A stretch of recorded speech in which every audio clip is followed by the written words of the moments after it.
Hello दोस्तों। आज हम लोग सेंटर ऑफ मास का अपना लेक्चर 7 लेकर आए हैं। देखिए, आज हम लोगों को जो पढ़ना है सेंटर ऑफ मास का मोशन पढ़ना है। अभी तक जो हम लोग देख चुके थे पिछले लेक्चर्स में कि किस तरीके से हम लोग सेंटर ऑफ मास निकालते हैं, किस तरीके से centre of mass remaining portion का निकालते हैं। ठीक है, उससे पहले हम लोगों ने डिस्क्रीट मास सिस्टम कर लिए थे, ये सारा सब कुछ हो गया था। ठीक है, मास डेंसिटीज वगैरह देख ली थी, सब कुछ हो गई थी कहानी। आज हम ये देखेंगे कि मोशन ऑफ सेंटर ऑफ मास की कहानी क्या है, कि किस तरीके से सेंटर ऑफ मास मोशन करता है। अब देखो, मोशन के पैरामीटर्स क्या क्या हैं आपके पास। जैसे मोशन में क्या क्या होता है, पोजीशन होती है। ठीक है, पोजीशन चेंज होती है तो मोशन होता है। ठीक, वेलोसिटी होती है, एक्सेलरेशन होता है, ये सब मोशन के पैरामीटर्स हैं। ठीक, तो इन सब के बारे में आज हमें जानना है। तो शुरुआत करते हैं हम लोग। सबसे पहले हेडिंग हमारे टॉपिक की क्या है, motion motion of centre of mass.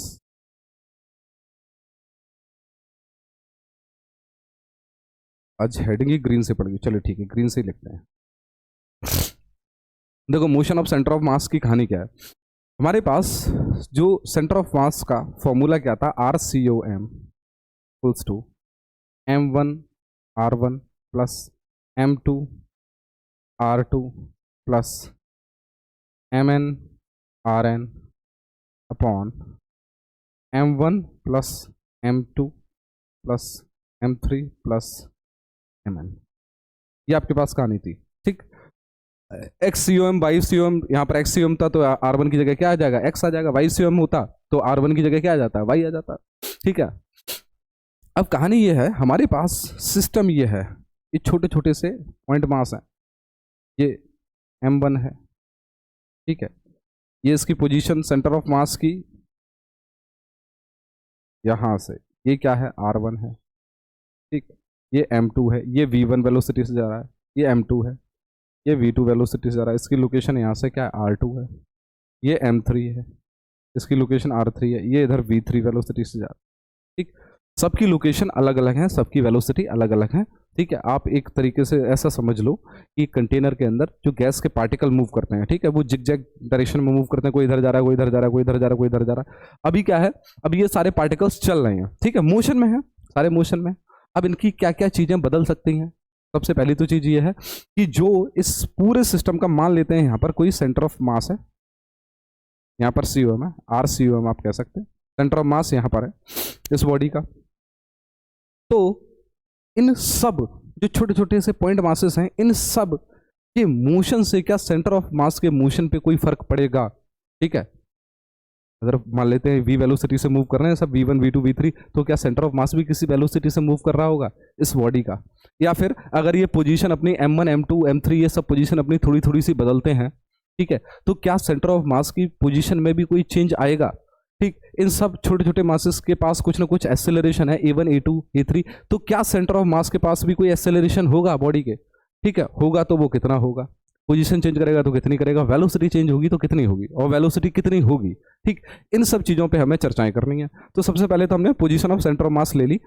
अगर हम इसको with respect to time differentiate करते हैं तो DRCOM ओवर DT। एक काम करते हैं, पहले R के रिस्पेक्ट में नहीं,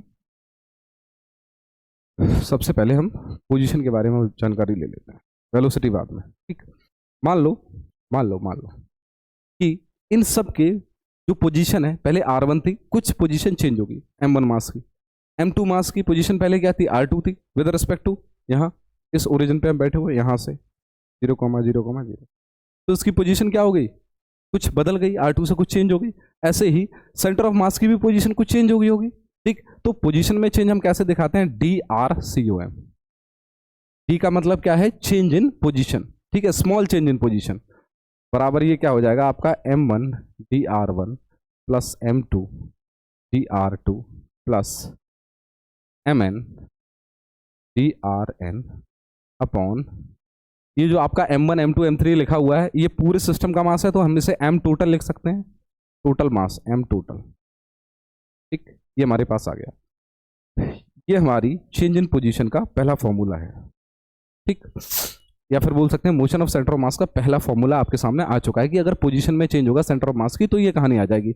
अगर हम फॉर टू मास सिस्टम की बात करते हैं, और टू मास सिस्टम,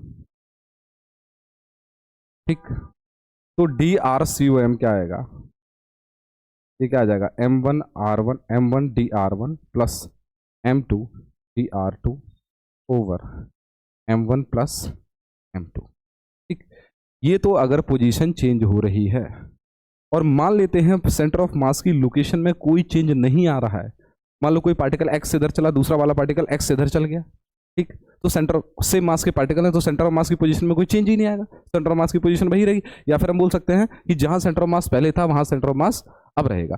जैसे मैं आपको एक एग्जांपल दे दूं, ये m मास है, ये m मास है, ठीक, पहले सेंटर इनके बीच में हुआ करता था, ये डिस्टेंस r है, तो सेंटर कहाँ आएगा, यहाँ से r/2 पर आ गया। ठीक, अगर मैं ये कह दूं कि ये इधर x मूव कर गया और ये भी इधर x मूव कर गया, ठीक, तो क्या इनकी सेंटर ऑफ मास की लोकेशन में कोई चेंज आएगा, नहीं आएगा, सेंटर ऑफ मास यहीं रहने वाला है। वो बात अलग है, इन दोनों के बीच की जो दूरी है, जो गैप है, वो कम हो गया है, वो कम हो गया, लेकिन सेंटर ऑफ मास अभी r/2 पर आ रहा था, तो सेंटर ऑफ मास उसके बाद भी r-x/2 पर आएगा। कहानी समझ रहे हो आप? मतलब अगर मान लेते हैं पहले इनके बीच में ये r 10 सेंटीमीटर था, तो सेंटर ऑफ मास कितने पे आ रहा था, 5 सेंटीमीटर पे आ रहा था। अब ये x चल गए, मान लो 2 चल गए, 2 चल गए, तो इनके बीच में अब डिस्टेंस कितनी बची, इनके बीच में डिस्टेंस जो बची है वो अब 10 - 2 ये चला, 2 ये चला, 4, कितनी बची, 6। तो अब सेंटर ऑफ मास कितना आ जाएगा, 6/2 पर आ जाएगा, 3 पर। मतलब पहले भी आधे पर आ रहा था, 10 थी तो 5 पर आ रहा था, 6 है तो 3 पर आ रहा है। अगर इन दोनों के बीच में दूरी कितनी कम होगी, मान लो 4 सेंटीमीटर ही रहेगी, तो सेंटर ऑफ मास अब कितने पे आएगा, 2 पे आएगा, रहेगा इन दोनों के बीच में ही। सेंटर ऑफ मास की लोकेशन कोई नहीं बदल रही है। अगर सेंटर ऑफ मास की लोकेशन नहीं बदल रही, DRCOM ये क्या हो गया, ये 0 हो गया, तो आपके पास क्या आ गया, m1 dr1 plus m2 dr2 equals to m1 m2, इधर जाके ये 0 हो जाएंगे। ये आपके पास सेंटर ऑफ मास का फॉर्मूला आ गया।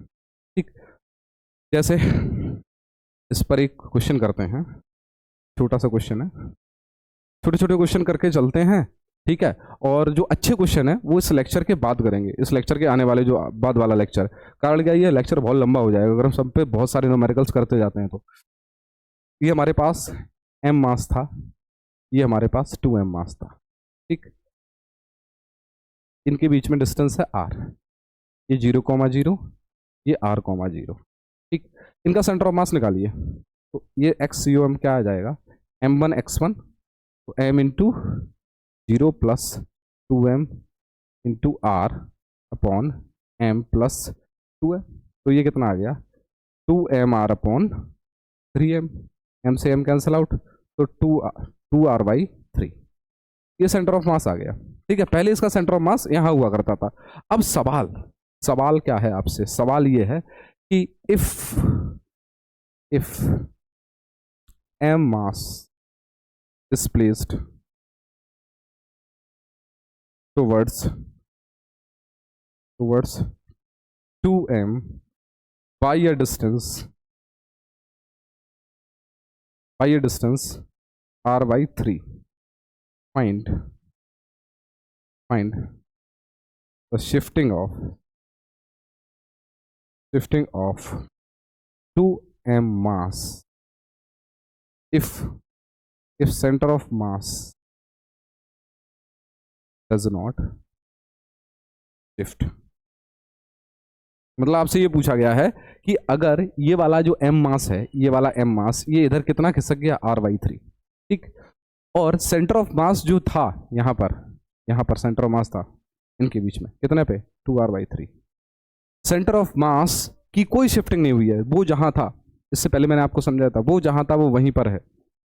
वो बात अलग है कि दोनों चीजों के बीच की दूरी कम हो जाएगी, लेकिन सेंटर ऑफ मास नहीं हिलेगा। इस चीज को आप समझो, अभी मैंने समझाया इससे पहले, ठीक, तो आपसे ये बोला गया है, तो ये 2m मास कितना इधर खिसके, मान लेते हैं x इधर खिसक गया, तो सेंटर ऑफ मास शिफ्ट ना करे, तो आपके पास फॉर्मूला क्या है, DRCOM equals to m1 dr1 plus m2 dr2 upon m1 plus m2। आपसे कहा गया DRCOM आपका क्या है, 0, तो ये क्या हो गया, 0 हो गया, बराबर 0 बराबर, ठीक, m इंटू r/3 शिफ्ट हुआ प्लस m2 कितना है 2m, और अगर ये इधर शिफ्ट हुआ है तो माइनस का x upon m1 plus m total लिख लो। अच्छा m टोटल इधर मल्टीप्लाई होकर 0 हो गया, ये क्या आ गया 2mx बराबर m इंटू r/3, m से m मर गया, x इक्वल्स टू r/6। ये इधर कितना खिसकेगा r/6 खिसक जाएगा। अब आप खुद समझिए, देखो जब हमने सेम मास लिए थे तो सेंटर ऑफ मास उनके बीच में आया करता था, यहाँ पर क्या है ये इसका डबल है जस्ट, तो अगर ये r/3 खिसका तो इसको आधा ही तो खिसकना पड़ेगा भाई, ये ज्यादा भारी है ना, ज्यादा भारी है ना। अभी सेंटर ऑफ मास किसकी तरफ लाई कर रहा होगा, अभी m और 2m के बीच में सेंटर ऑफ मास 2m की तरफ लाई कर रहा होगा, ठीक है, 2m की तरफ ज्यादा इधर खिसक गया होगा सेंटर ऑफ मास, ठीक। लेकिन आप एक चीज समझो, अगर ये x मूव करा तो जाहिर सी बात है इसको x/2 मूव करना पड़ेगा, सीधी सी बात है भाई, ये हल्का है ना, ठीक। चलो कोई बात नहीं, एक अच्छा सा एग्जांपल और, ये हमारे पास एक बोट है, बढ़िया सी बोट है, और नीचे क्या है वाटर, ये वाटर है, ग्राउंड मत समझना, ये वाटर है, और ये कैसा वाटर है, नॉन विस्कस वाटर है,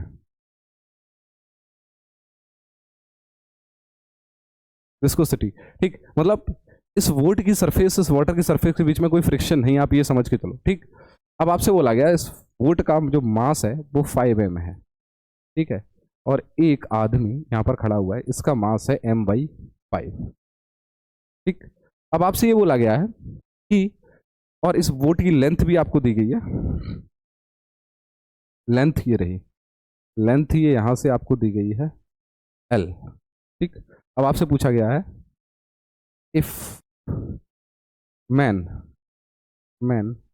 रीच्ड टू एंड बी, ये a है और ये b है, to end b, if man reached to end b find the displacement of boat, displacement of boat, ठीक, if center of mass is still, देखो centre of mass still, centre of मास में कोई change नहीं हुआ है, ठीक है। आप जरा ध्यान से देखो,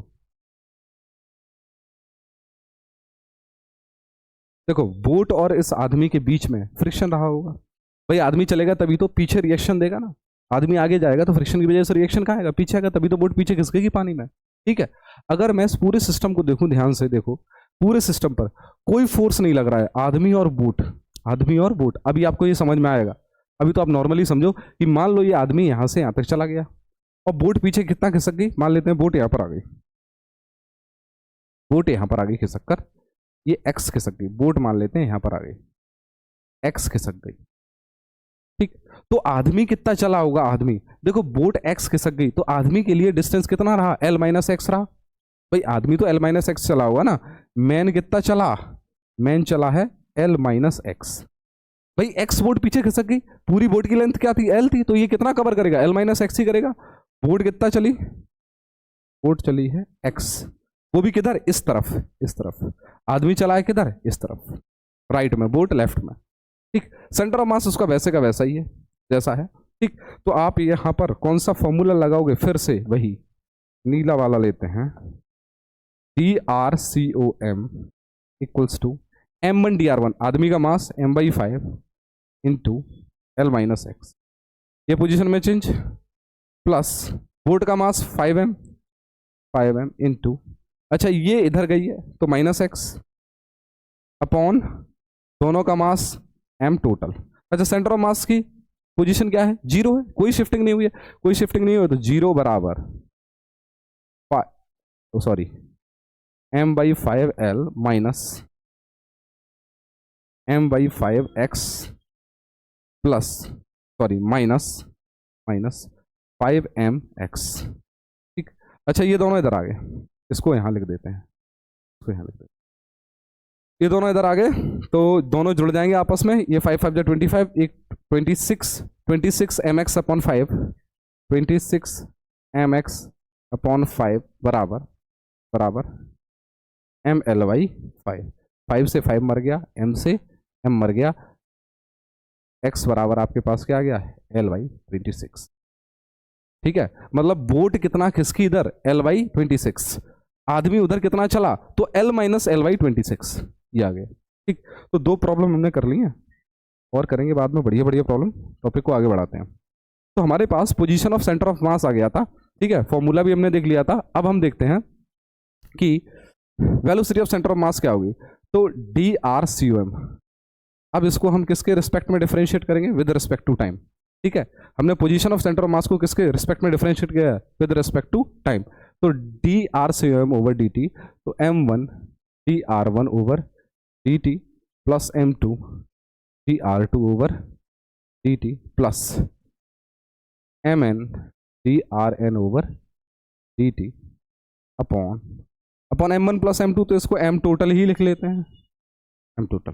ठीक, तो वी सी ओ एम क्या आ गया, V C O M velocity of centre of mass, ये M one V one plus M two V two plus M N V N upon M total. ठीक, ये आपके पास जनरल फॉर्मूला आ गया। ठीक, यहां से आप अगर एक चीज निकालना चाहो, फॉर एक काम करते हैं, for 2 particle system, 2 particle system के लिए आपके पास क्या आ जाएगा, V C O M equals to M one V one plus M two V two upon M one plus M two. ठीक, अच्छा यहां से एक और चीज आपके सामने निकल के आएगी, यहां से देखो क्या निकल के आ रहा है, ये एम वन वी वन क्या होता है, पी वन मोमेंटम। ठीक, एम टू वी टू ये भी मोमेंटम। तो V C O M equals to P one plus P two plus P N upon M total. ठीक, ये आपके पास आ गया, एक फॉर्मूला है, ये आपके पास बन गया velocity of centre of mass. अच्छा, M total into velocity of centre of mass, ये क्या बन गया, P one plus P two plus P N. तो ये M total into V C O M, तो एम इंटू वी, ये क्या आ गया, पी टोटल पूरे सिस्टम का momentum, P one plus P two, individual हर एक पार्टिकल का मोमेंटम लेके जोड़ दो, आपके पास क्या आ गया, मोमेंटम आ गया। ठीक, इसका एक क्वेश्चन देखते हैं। देखो छोटा सा क्वेश्चन है, अगली पेज पे करते हैं। हमारे पास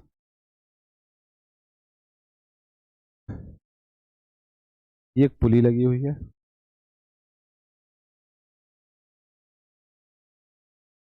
ये 3 kg का ब्लॉक है, ये 2 kg का ब्लॉक है। सरफेस कैसा आपके पास, स्मूथ है। ठीक, अब आपसे ये बोला गया है कि ये पूरा सिस्टम 10 मीटर पर सेकंड से वेलोसिटी से नीचे आ रहा है, ये भी 10 मीटर पर सेकंड की वेलोसिटी से नीचे। ठीक, आपसे पूछा गया find velocity of centre of mass. ठीक, velocity of centre of mass पूछा गया, तो देखो करने का तरीका क्या है। VCOM ये किधर जा रहा है, एक्स की तरफ जा रहा है, एक्स की तरफ, भाई 2 किलो वाला एक्स की तरफ जा रहा है, तो 10 m1 इंटू वी वन, तो 2 इंटू 10 आई कैप, आई में जा रहा है। ठीक है, प्लस देखो ये माइनस जे में जा रहा है, नीचे जा रहा है, माइनस वाई डायरेक्शन में जा रहा है, माइनस का 10। ठीक है, तो आपके पास क्या आ गया, 20 I cap minus 10 J cap. Oh sorry, इस पर M one plus M two, M total भी तो आता है। ठीक, तो एम टोटल कितना आ गया, टोटल 3 और 2 5, 5 चौको 20, 4 आई कैप माइनस 2 जे कैप, ये क्या आ गया आपके पास।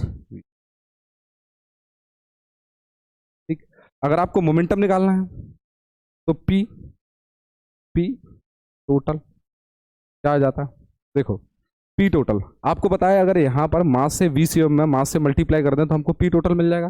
ठीक, मास कितना है टोटल सिस्टम का, 5 है, 5 का अगर मल्टीप्लाई करेंगे VCOM हमारे पास कितना है, 4 आई कैप माइनस 2 जे कैप, अगर इसको मल्टीप्लाई किया एम टोटल से तो हमारे पास पी टोटल कितना आ गया, 5 इंटू 4 आई कैप माइनस 2 जे कैप, एम टोटल का वी सी ओ एम से मल्टीप्लाई कर दिया, तो 20 आई कैप माइनस 10। ठीक,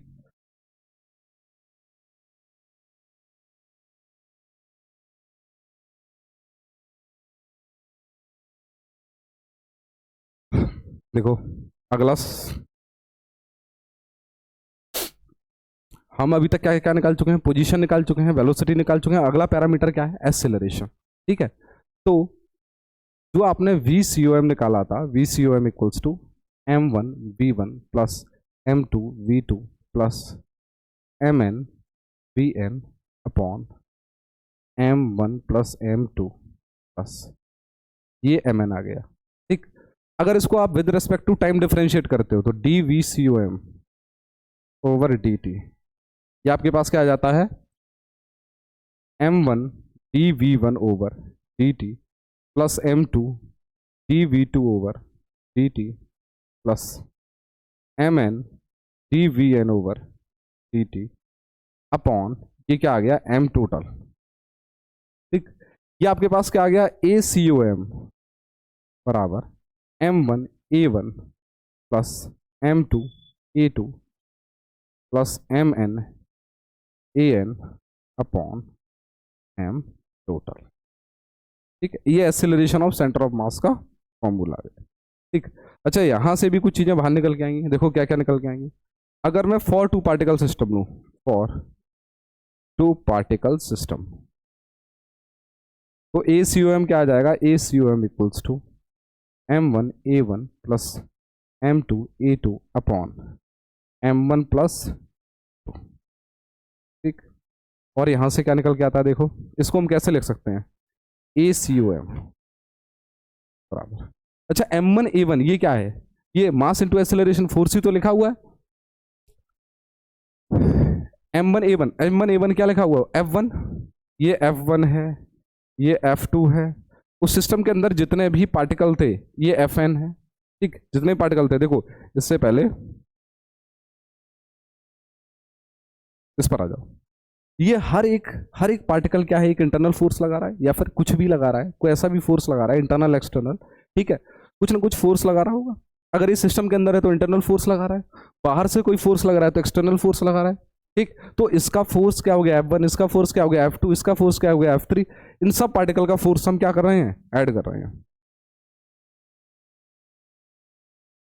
ये देखो ए सी ओ एम क्या है,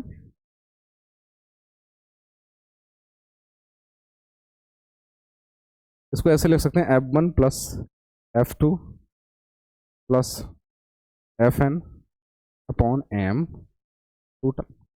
अच्छा एम टोटल का इधर मल्टीप्लाई कर दो, M total into A C O M, ये क्या आ गया, F one plus F two plus F three plus plus F N. अच्छा M total into A C O M, ठीक है, M total into A C O M, ये क्या आ गया, टोटल फोर्स एफ नेट। भाई मास इंटू एक्सेलरेशन क्या होता है, फोर्स ही तो होता है एफ नेट, और ये क्या आ गया, F net equals to F one plus F two plus ये क्या आ गया, एफ एन आ गया। अच्छा यहां एक चीज समझो, यदि एफ नेट इक्वल्स टू क्या हो जाए, जीरो हो जाए, एफ नेट इक्वल्स टू क्या हो गया, जीरो हो गया, F net equals to zero. ठीक, तो आपके सामने कहानी क्या निकल के आ गई, M total into A C O M equals to zero. तो ए सी ओ एम क्या आ गया, ये क्या आ गया, जीरो आ गया, acceleration of centre of mass zero आ गया। ठीक है, अगर ऐसा हो जाता है, अगर ऐसा हो जाता है, acceleration of F net zero आ गया, acceleration of centre of mass अगर जीरो आ गया, तो वेलोसिटी आपका मतलब क्या हो गया, वेलोसिटी इज कांस्टेंट, वेलोसिटी आपकी कांस्टेंट हो गई। ठीक, वेलोसिटी अगर कांस्टेंट है तो मोमेंटम क्या होता है, P net M into V C O M. Velocity constant कौन सी वाली, सेंटर ऑफ मास वाली, ये वेलोसिटी कांस्टेंट हो गई। और अगर V C O M constant हो गई तो पी नेट भी आपके सामने क्या आ गया, ये भी क्या आ गया, कांस्टेंट आ गया। आप समझते रहो, क्रोनोलॉजी थोड़ा समझो। अगर एफ नेट जीरो हो गया, ये हम पहले भी पढ़ चुके हैं लॉज ऑफ मोशन में, अगर एफ नेट जीरो हो गया तो acceleration of centre of mass zero हो गया, वेलोसिटी क्या है, कांस्टेंट हो गई, और मोमेंटम क्या है, कांस्टेंट हो गया। अगर मान लो सिस्टम के पास पहले से कोई वेलोसिटी थी, अभी तो हम ये लेके चले एक्सीलरेशन ऑफ सेंटर ऑफ मास 0 हो गया, इसका मतलब ये नहीं कि सिस्टम के पास कोई वेलोसिटी नहीं होगी। अगर मान लो सिस्टम के पास पहले से कोई वेलोसिटी थी तो उसके अंदर कोई चेंज नहीं होगा, लेकिन अगर सिस्टम ऑलरेडी रेस्ट में था, ठीक, तो उसके पास कोई वेलोसिटी नहीं आएगी। आप समझो, एक्सीलरेशन ऑफ सेंटर ऑफ मास 0 हो गया और सिस्टम पहले से ही रेस्ट में है, तो मतलब जैसी कंडीशन में है वैसी कंडीशन में रहेगा। लेकिन अगर सिस्टम कुछ स्पीड से चल रहा है, मान लो 5 मीटर पर सेकंड की स्पीड से चल रहा है, 5 मीटर पर सेकंड की वेलोसिटी से चल रहा है, अगर acceleration of centre of mass क्या है, 0 है, मतलब नेट फोर्स उस पर 0 है, तो जो उसकी स्पीड अभी है वही बाद में भी रहेगी। इसलिए क्या कह रहे हैं, वेलोसिटी इज कॉन्स्टेंट। इस चीज को ध्यान से देखो। इस पर हम एक क्वेश्चन बढ़िया सा करते हैं, ठीक। देखो, मोशन ऑफ सेंटर ऑफ मास के पैरामीटर्स ज्यादातर सारे के सारे हो गए। अभी क्वेश्चन देखो आप जरा। हमारे पास एक सरफेस है, और इस सरफेस पर रखा हुआ है एक प्लैंक, ठीक है। प्लैंक पर खड़ा है एक आदमी। इस प्लैंक का मास मान लेते हैं 10m, ठीक। अच्छा, इस आदमी का मास कितना है, 2m, ठीक। अच्छा, प्लैंक जिस सरफेस पर रखा है वो सरफेस कैसा है, स्मूथ है, ठीक। बहुत अच्छा क्वेश्चन है, आप इसको समझ के चलो। स्मूथ है, ठीक। अच्छा, अचानक से इस आदमी को पता नहीं क्या सूझता है, अच्छा, प्लैंक और आदमी के बीच में, जहां आदमी खड़ा हुआ, प्लैंक और आदमी के बीच में क्या है, थोड़ा सा फ्रिक्शन है। फ्रिक्शन होना भी चाहिए, वरना ये आदमी इस प्लैंक के ऊपर भाग ही नहीं पाएगा, एक ही जगह पर भागता रहेगा, ठीक है। तो यहाँ पर कुछ ना कुछ फ्रिक्शन होगा, लेकिन हाँ, प्लैंक और इस ग्राउंड के बीच में कोई फ्रिक्शन नहीं है, ठीक है, एकदम स्मूथ है। अचानक से इस आदमी को क्या, मतलब दिमाग में उसके पता नहीं क्या चलता है कि एकदम से भागने लगता है। अच्छा, initially man and plank is at rest. Suddenly, man running with velocity u in forward direction.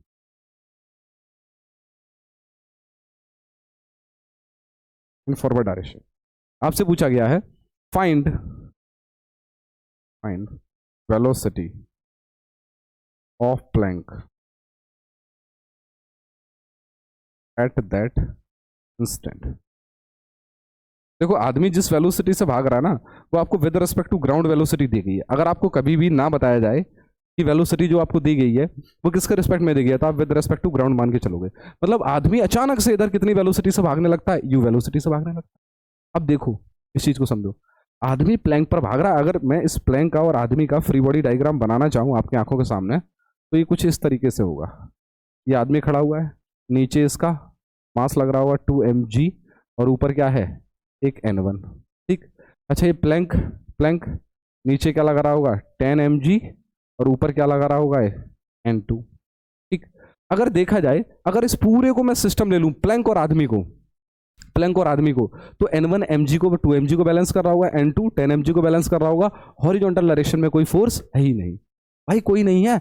आदमी, देखो फोर्स कहां पर है, आदमी और प्लैंक के बीच में। जब आदमी प्लैंक पर भागेगा ना, तो वो पैरों से प्लैंक को पीछे धक्का मारेगा, ठीक है। तो फ्रिक्शन की वजह से आदमी किस पर फोर्स लगाएगा, प्लैंक पर, लेकिन वो एक इंटरनल फोर्स हो गया, क्योंकि हम आदमी और प्लैंक को पूरे को क्या ले ले रहे हैं, एक सिस्टम ले ले रहे हैं, ठीक है। अगर पूरे को एक सिस्टम ले लिया तो बाहर एक्सटर्नल कौन हो गया, ग्राउंड हो गया। ग्राउंड पहले से ही स्मूथ है, तो फोर्स क्या लगाएगा, इस चीज को आप समझ गए, ठीक है। अब आगे चलते हैं कि इस पर कोई एक्सटर्नल फोर्स नहीं है हॉरिजॉन्टल डायरेक्शन में। वर्टिकल डायरेक्शन में जो है वो बैलेंस हो रहा है, n1 mg 2mg से, n2 10mg से, 10mg प्लस 2mg से, n2 बैलेंस हो रहा है, ठीक। अब अगर कोई हॉरिजॉन्टल डायरेक्शन में कोई फोर्स नहीं है तो मोमेंटम क्या रहेगा, देखो एफ नेट आपके सामने क्या आ गया, यहाँ पर 0 आ गया, तो हॉरिजॉन्टल डायरेक्शन में मोमेंटम क्या रहेगा, कंजर्व रहेगा। तो हम कह सकते हैं पी इनिशियल बराबर पी फाइनल, ठीक। इनिशियल मोमेंटम कितना है, तो आदमी का क्या था 2m इंटू 0 प्लस प्लैंक का क्या था 10m इंटू 0, और फाइनल मोमेंटम देखो क्या है, इधर ये u से भागा आदमी, तो 2m इंटू यू।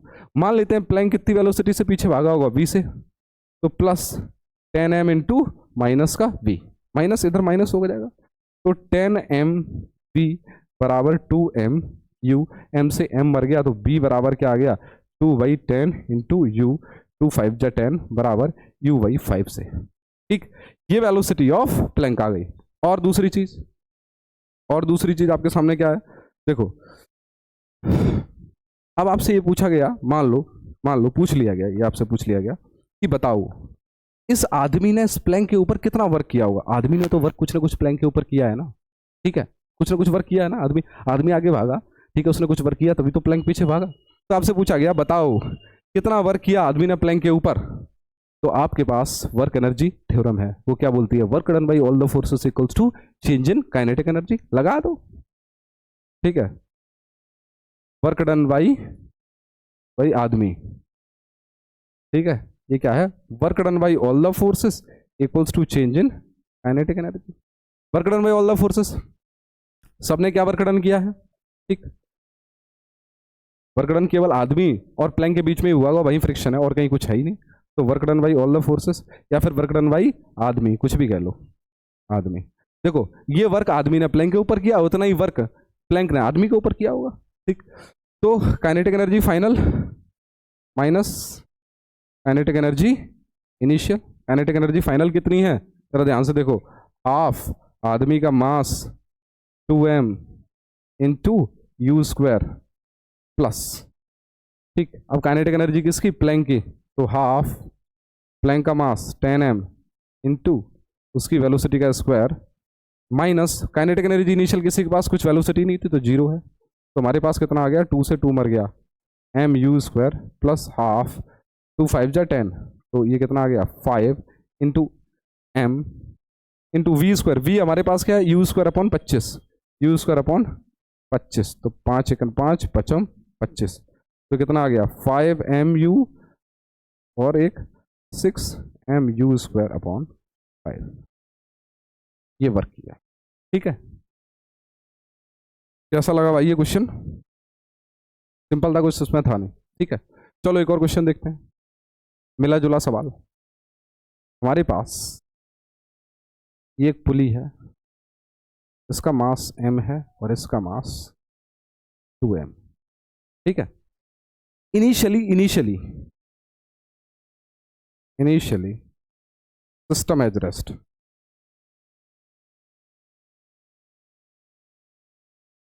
शुरुआत में सिस्टम रेस्ट में ऐसे हमने पकड़ रखा, अचानक से हाथ हटा दिए, हाथ हटाए तो ये डब्बा नीचे आएगा, डब्बा ऊपर जाएगा।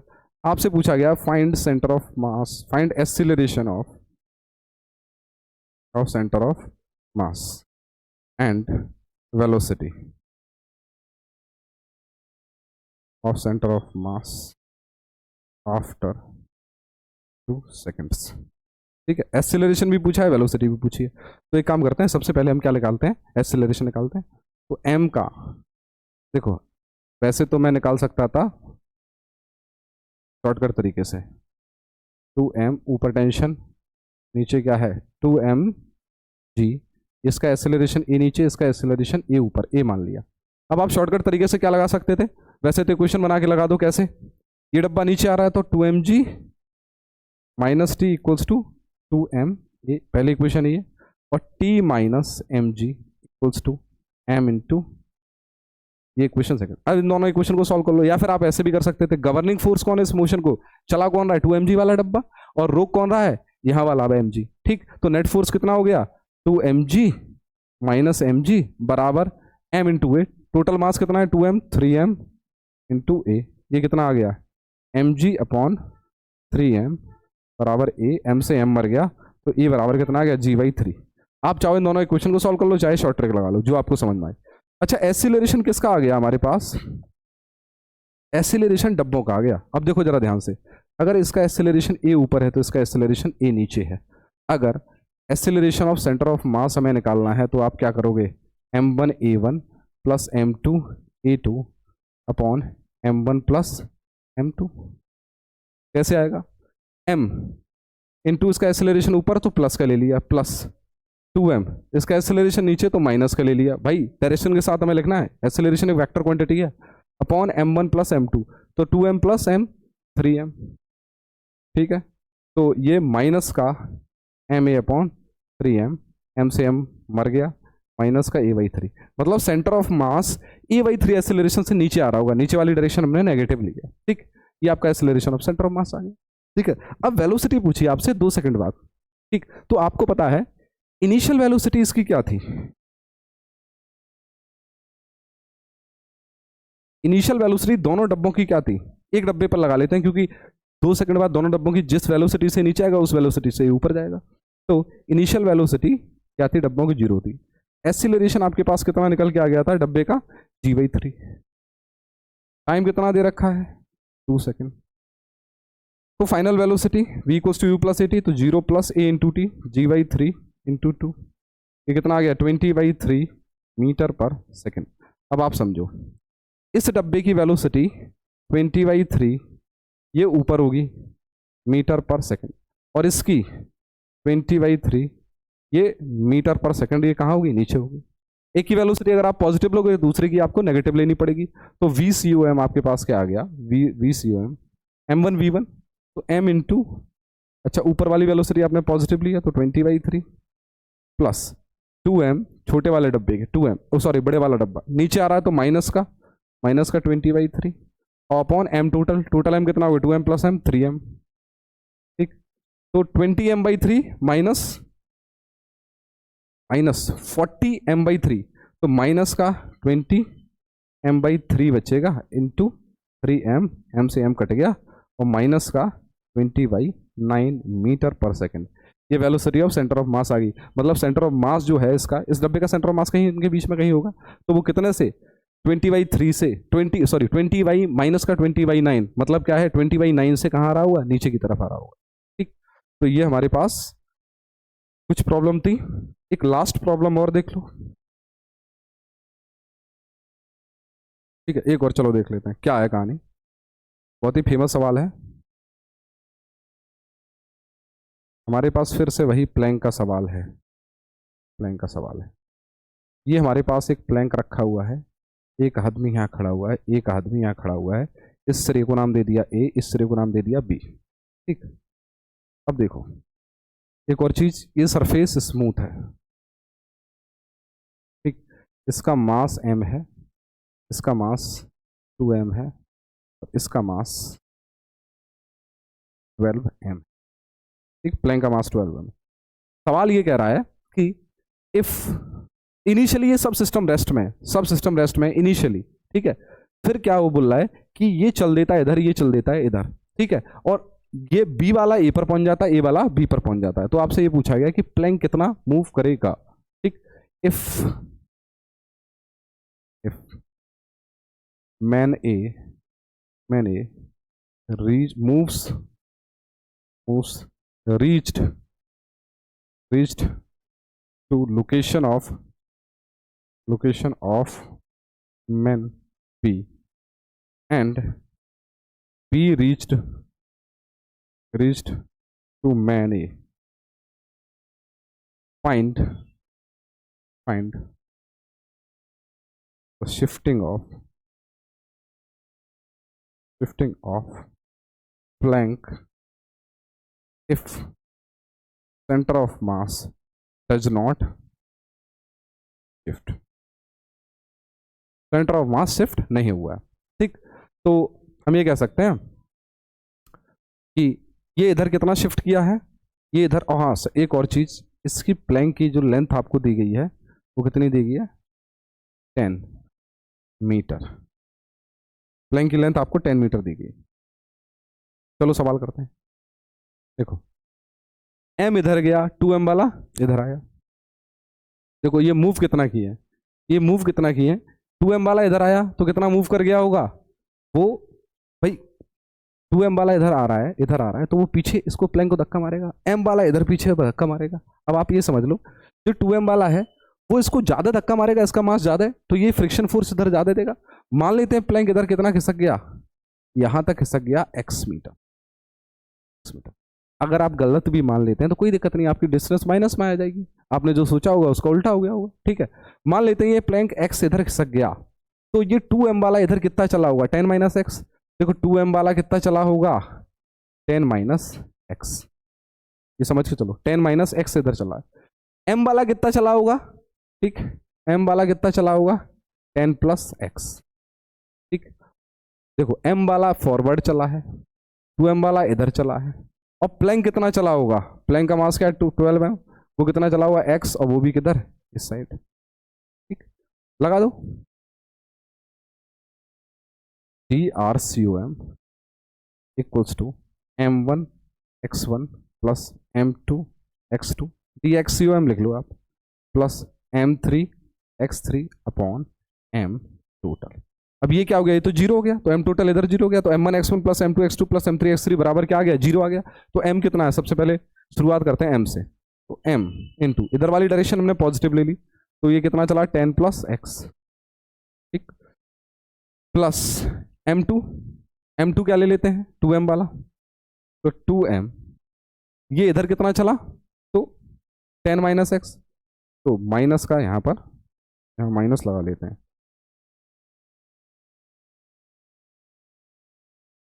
ये माइनस लगा लेते हैं, ये minus 2M into 10 minus x plus plank, oh sorry हाँ प्लैंक इधर कितना चला x, तो 12M इंटू x, और ये इक्वल्स टू क्या है, जीरो आ गया, ये उधर चला गया, तो 10M plus XM plus 12MX बराबर 20M और माइनस का 2MX, ये आपके पास आ गया। देखो M हर जगह क्या मर गया, ठीक है, 10 प्लस 10 इधर चला गया XM, और 12x प्लस x 13x, और ये इधर आके प्लस हो गया, plus 2x equals to 20 minus कितना आ गया 10 आ गया, तो 15x equals to 10, x equals to 10/15, तो 5 2 जा 10, 5 3 जा 15, x इक्वल्स टू 2/3। देखो अब सबके मोशन आ जाएंगे, m इधर कितना खिसक गया होगा, तो m क्या है 10 प्लस x, मतलब 10 प्लस 2/3, ये कितना आ गया, ये कितना आ गया 10 प्लस 2/3 इधर चला गया होगा, 2m कितना चला हुआ 10 माइनस x, तो ये 10 माइनस 2/3। अच्छा 12 कितना चला होगा, तो ये टोटल 2/3 चला होगा। ठीक है, देखो इस पर क्वेश्चन तो बहुत सारे और हो सकते हैं, हम अगले लेक्चर में लेकर आएंगे, ये लेक्चर बहुत ज़्यादा लेंदी हो जाएगा। ठीक, तो लगभग मैंने बहुत सारे कॉन्सेप्ट आपको समझा दिए हैं विद न्यूमेरिकल्स। ठीक, तो कल मिलते हैं इसके आगे के अच्छे अच्छे सवालों में, कंजर्वेशन ऑफ मोमेंटम के क्वेश्चन करेंगे। तब तक के लिए नमस्कार, शब्बा खैर।